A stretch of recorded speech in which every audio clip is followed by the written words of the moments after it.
The Sunderland earned a reputation as a persistent submarine hunter. During the Battle of the Atlantic, it patrolled for thousands of hours, engaging enemy vessels. Yet the bones of this maritime bomber were never originally intended for combat. The airframe was designed to carry mail and tourists. In the early 1930s, the British government needed a way to physically connect its global territories by air. To meet this demand, Short brothers developed the S-23 Empire, a fleet of luxurious flying boats, like the Corinthian seen here taxiing on the water. The architecture for a specialized maritime hunter was laid in the pursuit of high-end commercial travel. As the threat of war grew in the late 1930s, the British Air Ministry issued specification R233s, seeking a long-range maritime patrol bomber. As this diagram illustrates, ministry requirements included a 16-hour flight endurance and high bomb payloads. With the timeline for production narrowing, there was no time to develop an entirely new aircraft.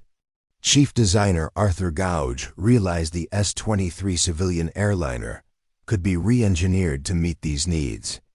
By taking the proven long-range architecture of the S-23 and hardening it for combat, the design team executed a pivot to ensure Britain's maritime survival. Engineers reinforced the hull to withstand rough ocean landings. Next, adding heavy gun turrets to the nose and tail tipped the aircraft's center of gravity forward.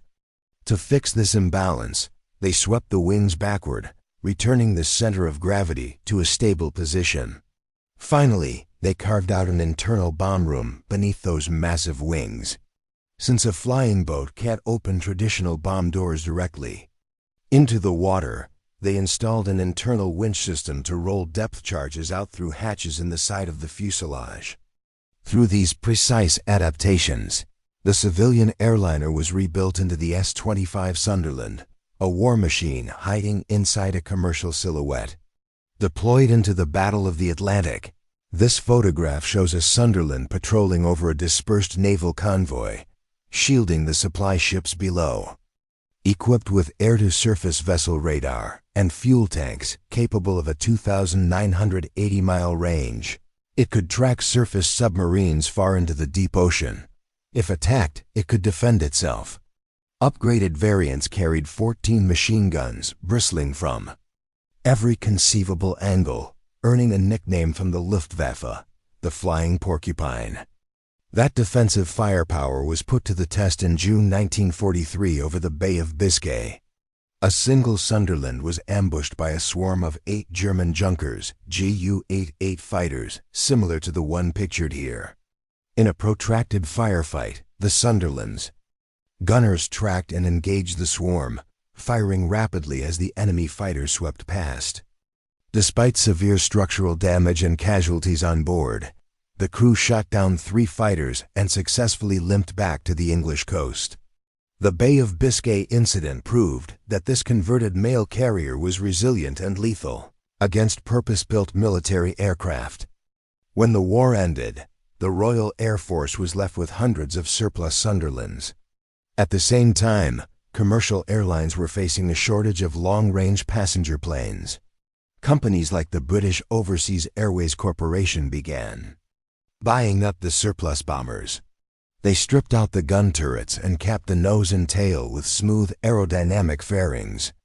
Inside, the armor plating and bomb racks were pulled out and replaced with galleys, dining areas and sleeper berths for up to 16 passengers.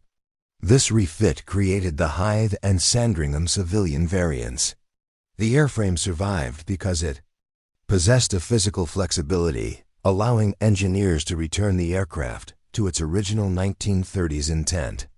The military variant still found unique peacetime utility. During the 1948 Berlin airlift, Sunderlands were specifically chosen to transport thousands of tons of salt. Their treated maritime hulls prevented the corrosive salt cargo from eating through the floorboards. Even decades later, Sandringham conversions continued flying. As you can see in this photograph of the Beachcomber moored near the Sydney Harbour Bridge, these aircraft operated commercial flights, Across routes in Australia and the Caribbean deep into the 1970s, the short Sunderland represents a single design that spanned peacetime luxury, total war, and the post-war commercial boom.